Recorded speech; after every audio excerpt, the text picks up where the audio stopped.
In this week's episode of Soul Eater Not, the final battle with Shallah Gorgon takes place. It's also worth mentioning that this is the final episode of Soul Eater Not, the short-lived spin-off prequel to Soul Eater. And it was okay. It's a nice companion piece to the original Soul Eater, and I can really only recommend it to Soul Eater fans.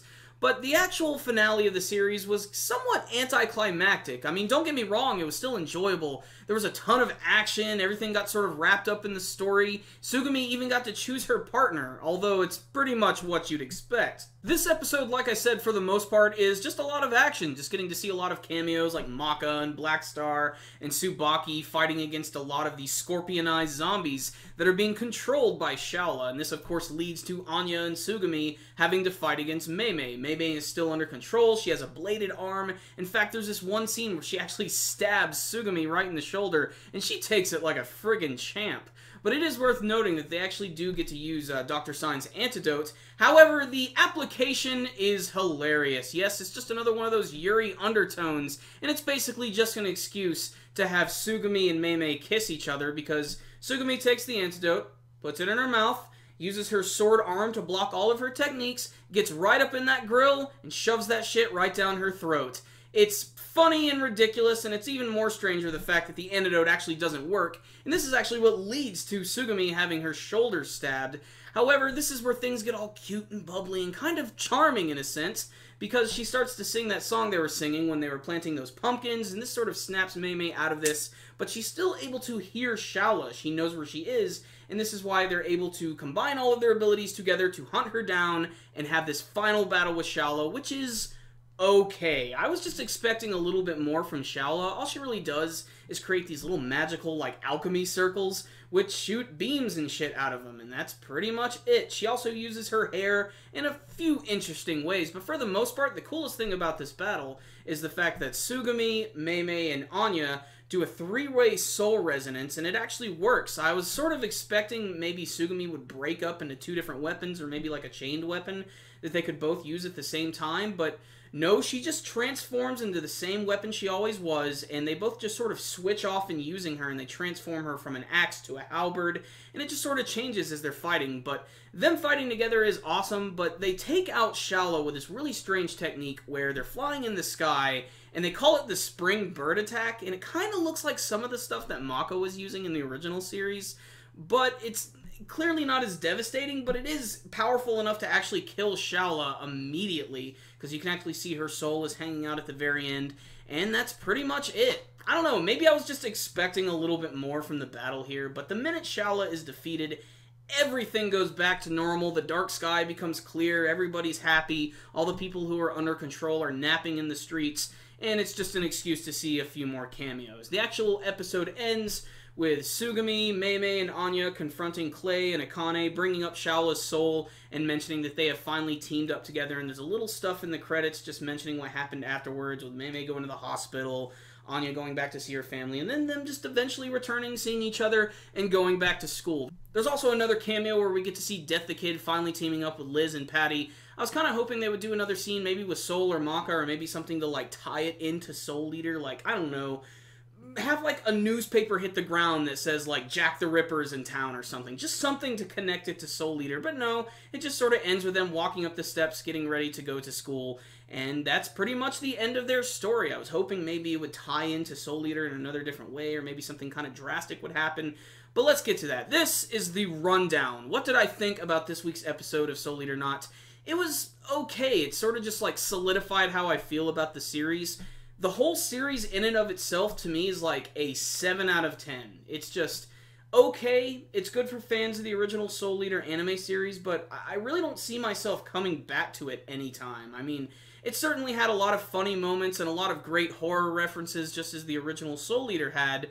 However, the characters and the animation just really didn't draw me as much as the original Soul Eater series. If you are a fan of the original Soul Eater anime or manga series, I do recommend this. I think you should watch this at least once, if only for the fact that it'll allow you to appreciate the Soul Eater universe all the more. There are a lot of details in the series that are really cool, and there is a little bit of growth in here. The whole point of this story was to get Tsugumi to choose her weapon. That has been like the number one thing since the first episode. And throughout the entire thing, there was no doubt in the back of my mind how important Anya and Mei Mei were going to be, that she was probably just going to end up choosing both of them. And the fact that they constantly mentioned that there's never been a weapon who's teamed up with two Meisters before, it just makes sense. They're going to be the first ones who do that. And it's a nice antithesis to Liz and Patty, who are with Death the Kid, who also happen to have their little cameo at the end, which I think is also very fitting. You get to see the two very different dynamics of teams when they're coming back to the school. If one thing I really want to come of this series is that I want to see more Soul Eater. I want to see a redone version of the original series where they actually adapt the other stories that were not shown in the anime form, the ones that were told in the manga version, because those are great, they're really creative, and I think Soul Eater's popular enough to actually pull off something like that. The only thing that sucks about that, though, is that the original Soul Eater anime series, like, the first half of it is almost like word for word from the manga, and it's absolutely perfect. And, they did the same thing with Full Metal Alchemist, where, the first half of the episode is pretty close to the manga version, and then they just completely deviated. But when they went back to Brotherhood, they slammed through that, first bit. Like, they really condensed it down. So maybe they could do the same thing. Maybe they'll just, condense the first couple of arcs, or, maybe trim the fat on certain events and, just get through stuff really quick. I don't know. Maybe that could destroy some of the pacing, because a few other series have done that as well. I know that Hunter x Hunter did that. I still actually haven't seen all of the 1999 version of Hunter x Hunter. I mostly just got hooked on the 2011 version, and that's just because I just didn't really care for the 1999 version. I barely got into it, and it was a little too slow for me. But, I liked this series. Let's get back on track. This is Soul Eater Not. If I had any, favorite characters throughout the entire series, believe it or not, it would probably be Eternal Feather, but only because I thought her character was funny because she was like a sad sack. Like, she could never catch any breaks. Everybody was always ragging on her. Kim was always messing with her. But she had a really cool weapon, which she actually showcased a little bit this week. And, of course, the episode where she actually committed suicide. That's probably the best episode of the series. The one where they actually showed Shallah being very menacing.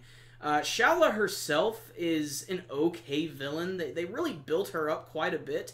But she really didn't end up being that much of a threat, especially if these, newbie not students were able to take her out so easily.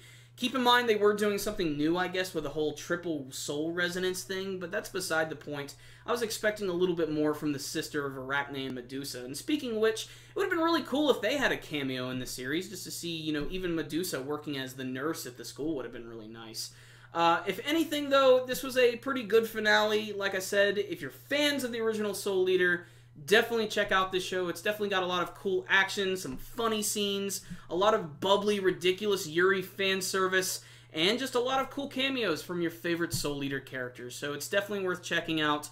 And since that's the end of this show, there's a lot of other new summer anime that's getting ready to start, some of which I'm very excited about.